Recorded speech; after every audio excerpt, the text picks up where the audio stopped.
கிறிஸ்துவுக்குள் மிகவும் பிரியமானவர்களே, இயேசு கிறிஸ்துவின் மதுரமான நாமத்தில் உங்கள் அனைவருக்கும் அன்பின் நல்வாழ்த்துக்கள். ஆதியாகமம் 47ஆம் அதிகாரம் 6ஆம் வசனத்தில், எகிப்து தேசம் உனக்கு முன்பாக இருக்கிறது.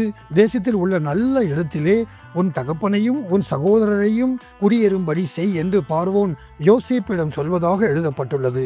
பிரியமானவர்களே, அடிமையாக விற்கப்பட்ட யோசேப்பை பார்த்து எகிப்து தேசத்தின் ராஜா, இந்த தேசமே உனக்கு முன்பாக இருக்கிறது என்று சொல்லும் இந்த உன்னதமான நிலை ஒரு மகா பெரிய அதிசயம் என்று நினைத்து நம்மால் வியக்காமல் இருக்கவே முடியாது.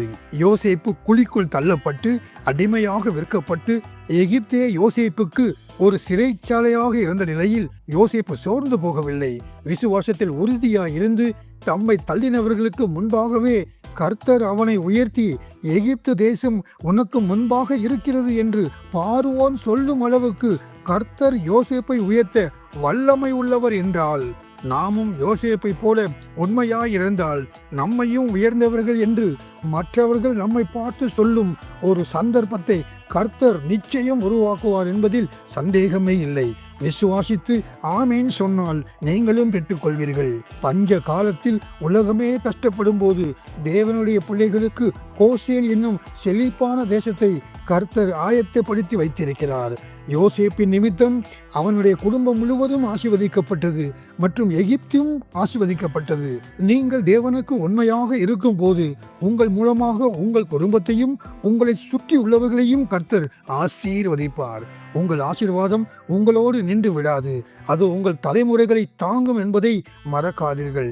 இன்று உங்கள் சூழ்நிலை மற்றவர்கள் கேவலமாக பார்க்கும் நிலையில் இருக்கலாம், ஆனால் கர்த்தர் உங்களுக்காக ஒரு எகிப்தை வைத்திருக்கிறார்.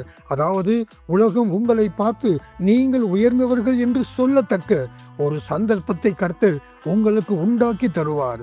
தேசமே உனக்கு முன்பாக இருக்கிறது என்ற வார்த்தைகளை யோசேப்பு கேட்டது போல நீங்கள் உயர்ந்தவர்கள் என்று நீங்கள் கேட்கும்படி மற்றவர்கள் உங்களை சொல்லும் காலம் விரைவில் வரும் என்று விசுவாசியுங்கள். அதற்கு தகுதி உள்ளவர்கள் ஆகும்படி கர்த்தர் சமூகத்தில் சோர்ந்து போகாமல் பரிசுத்தத்தோடும் விசுவாசத்தோடும் ஸ்தோத்திரங்களோடும் காத்திருந்து பெற்றுக்கொள்ளுங்கள். ஆமேன். இந்த செய்தியை மற்றவர்களுக்கும் பகிரவும். கர்த்தர் தாமே உங்கள் ஒவ்வொருவரையும் முடிவு பரியந்தம் காத்து இயேசுவின் நாமத்தில் ஆசீர்வாதமாக நடத்துவாராக. ஆமேன்.